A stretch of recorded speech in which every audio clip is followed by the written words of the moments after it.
Hi friends, welcome back to Rani's kitchen. నేను మీ రాణి.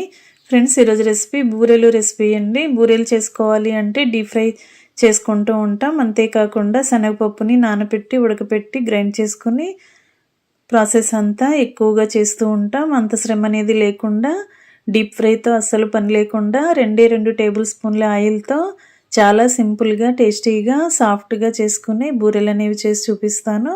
వీడియోని first నుంచి లాస్ట్ వరకు స్కిప్ చేయకుండా చూడండి.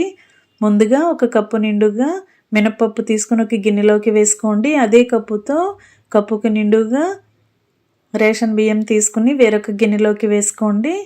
మనం ఏ కప్పుతో అయితే పప్పు తీసుకుంటే అదే కప్పుతో బియ్యం కూడా కొలిచి తీసుకోవాలి. 2 సమానంగా తీసుకోండి.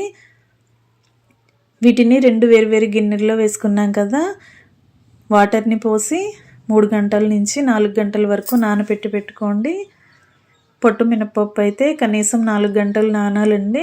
గుళ్ళు మినపప్పు అయితే 2 నుంచి 3 గంటలు నానితే సరిపోతుంది. ఇలా వాటర్ పోసి నానబెట్టి పెట్టుకున్నాం కదా, నానిన తర్వాత బాగా కడిగిన తర్వాత చూపిస్తాను. బాగా నానిన తర్వాత వాటర్ అన్నీ కూడా తీసేసి పప్పు మాత్రమే మిక్సీ జార్లో వేసి గ్రైండ్ చేసుకుందాం. వాటర్ అనేవి ఎక్కువగా పోయొద్దండి. పిండి అనేది దోశల పిండిలాగా జారుగా ఉండకూడదు. చాలా సాఫ్ట్గా గట్టిగా రుబ్బుకోండి.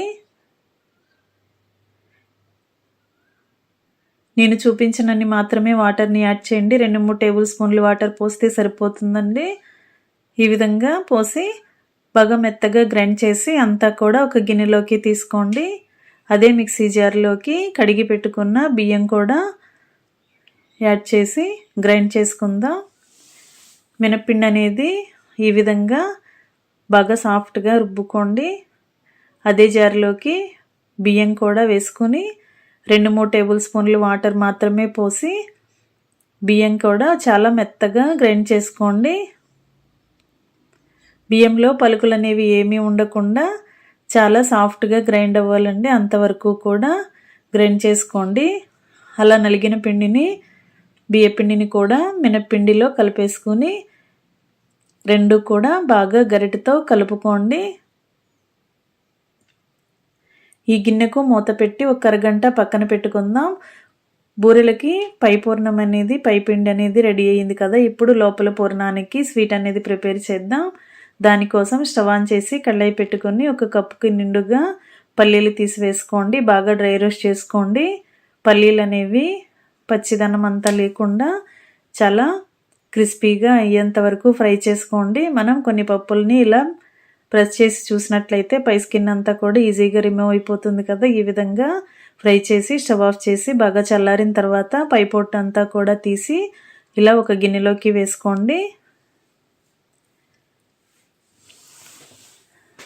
వీటిని మిక్సీ జార్లో వేసి మరీ మెత్తని పిండిలాగా కాకుండా కొంచెం బరకగానే గ్రైండ్ చేసుకోండి. సన్నని రవ్వలాగా పలుకుల్లాగా గ్రైండ్ చేసుకోండి. ఈ విధంగా నలిగింది కదా. గ్రైండ్ చేస్తున్నప్పుడు మధ్య మధ్యలో ఆపుకుంటూ గ్రైండ్ చేసినట్లయితే ఇలా పొడి పొడిగా వస్తుందండి. ఒకేసారి ఎక్కువగా గ్రైండ్ చేస్తే పప్పుల నుంచి ఆయిల్ అనేది రిలీజ్ అయ్యి ముద్దలాగా వచ్చేస్తుంది. అలా కాకుండా పలుకులుగా గ్రైండ్ చేసుకోండి. ఇప్పుడు మనం ఏ కప్పుతో అయితే పల్లీలు తీసుకున్నామో అదే కప్పుతో 1/4 కప్పు వరకు బెల్లం తురుము తీసుకుని కళాయిలో వేసుకుని 1/4 కప్పు వరకు వాటర్ పోసి బెల్లం కరిగించండి. బెల్లం కరుగుతుంది కదా. ఇది ఆర్గానిక్ బెల్లం అండి, అందుకే స్ట్రైనర్తో వడకట్టట్లేదు. మీరు వడగట్టాలి అనుకుంటే ఏదైనా స్ట్రైనర్తో బెల్లం సిరప్ అంతా కూడా వడగట్టి మరలా కుకింగ్ అనేది స్టార్ట్ చేసుకోండి. ఈ పాకంలోకి మనం గ్రైండ్ చేసి పెట్టుకున్న పల్లీల పొడి అంతా కూడా వేసి గరిటెతో బాగా కలుపుదాం. ఈ బెల్లం సిరప్లోకి పిండి అంతా కూడా బాగా కలిసిపోవాలి. అంతవరకు కూడా బాగా కలుపుకుంటూ ఉడికించండి. ఫ్లేమ్ని తగ్గించి ఉడికించండి, లేదంటే అడుగున అంటుకుపోతూ స్వీట్ అనేది మాడిపోతూ ఉంటుంది. టేస్ట్ అనేది చేదుగా వచ్చేస్తుందండి. ఫ్లేమ్ని తగ్గించి మాత్రమే ఉడికించండి.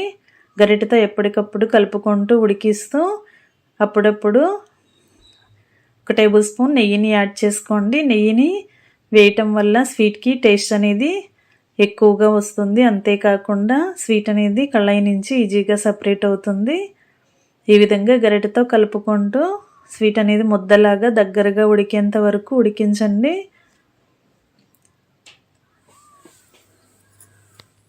శనగపప్పుని నానబెట్టి కడిగి ఉడకపెట్టి గ్రైండ్ చేసుకొని పాకం పడుతూ ఉంటాం. శనగపప్పు బూరెల్ని ఎప్పుడు ఎక్కువగా తింటూనే ఉంటాం కదా. ఒకసారి ఈ విధంగా పల్లి బూరెలను చేసి చూడండి. టేస్ట్ అనేది చాలా చాలా బాగుంటుంది. స్వీట్ అనేది బాగా ఉడుకుతుంది కదా. ఈ టైంలో ఒక 1/2 టీ స్పూన్ యాలకుల పొడి కూడా వేసుకొని యాలకుల పొడి అంతా కూడా స్వీట్లో కలిసేంత వరకు కలుపుకుంటూ ఉడికించండి. స్వీట్ అనేది కరెక్ట్గా ముద్దలాగా రావాలి, అంతవరకు కూడా ఉడికించండి. కొంచెంగా స్వీట్ని చేత్తో పట్టుకొని చూసినట్లయితే గట్టిగా ఉండలాగా రావాలి, అంతవరకు కూడా ఉడికించండి. స్వీట్ అనేది కరెక్ట్గా ఉడికినట్లయితే ఇలా మనం బాల్ చేసినప్పుడు కరెక్ట్గా ఉండలాగా ఫామ్ అవుతుంది. ఆ విధంగా ఉడికేంత వరకు ఉడికించి స్టవ్ ఆఫ్ చేసుకుని బాగా చల్లారనివ్వండి. చల్లారిన తర్వాత మరొకసారి చేత్తో బాగా స్వీట్ని ప్రెస్ చేసి కొంచెం కొంచెంగా తీసుకుంటూ చిన్న చిన్న బాల్స్ లాగా చేసుకుని ఒక ప్లేట్లోకి పెట్టుకోండి. ఫ్రెండ్స్, ఈ బూరెలు అనేవి చాలా టేస్టీగా ఉంటాయండి. చిన్నపిల్లలకి పెద్దవారికి అందరికీ కూడా చాలా నచ్చుతాయి. మనం ఎప్పుడు బూరెలు చేసుకోవాలి అన్నా కూడా ప్రాసెస్ అంతా చాలా సింపుల్గా అనిపిస్తుంది. ఇలా ఉండలన్నీ కూడా చేసి ప్లేట్లోకి పెట్టుకున్నాం కదా. ఈ ప్లేట్ పక్కన పెట్టుకోండి. పైపిండి అనేది రెడీ అయ్యింది. లోపలి పూర్ణానికి కావాల్సిన స్వీట్ అనేది కూడా రెడీ అయ్యింది కదా. పిండిని బాగా గ్రైండ్ చేసి గిన్నెలోకి పెట్టుకున్నాం కదా. అరగంట తర్వాత చూసినట్లయితే పిండి అంతా కూడా బాగా నాని ఉంటుందండి. ఇలా పొంగుతూ వస్తుంది. మీకు టైం ఉంటే 1 గంట వరకు అయినా నానబెట్టి పెట్టుకోవచ్చు. పిండి అనేది నానినట్లయితే బూరెలు అనేవి సాఫ్ట్గా టేస్టీగా వస్తాయండి, పొంగుతూ వస్తాయి. మనకి కావలసినంత పిండిని ఒక బౌల్లోకి వేసుకోండి. బూరెలకి కావాల్సినంత పిండిని తీసుకుని ఒక గిన్నెలోకి వేసుకున్నాం కదా. ఇప్పుడు దీనిలోకి టేస్ట్కి సరిపడా సాల్ట్ వేసుకుని సాల్ట్ అంతా కూడా కలిసేంత వరకు పిండిలో బాగా కలపండి. పిండిని 1 గంట వరకు గ్రైండ్ చేసుకున్న పిండిని గంట వరకు నానబెట్టి పెట్టుకున్నాం కాబట్టి వంట సోడా వేయట్లేదండి. మీరు అప్పటికప్పుడు బూరెలు చేసుకోవాలి అంటే కొంచెంగా వంట సోడా కూడా యాడ్ చేసుకుని పిండిలో బాగా కలపండి. ఇప్పుడు స్టవ్ ఆన్ చేసి పొంగనాల పెనం పెట్టుకోండి. దీనిలో 1 టేబుల్ స్పూన్ ఆయిల్ని ఇలా ప్రతి గుంతలోనూ వేసుకోండి. ఇలా నేను చూపించిన విధంగా ఆయిల్ని పెనం మొత్తానికి అప్లై చేసుకుని మనం రుబ్బి పెట్టుకున్న పిండిని కొంచెం కొంచెంగా ప్రతి గుంతలోనూ వేసుకుందాం.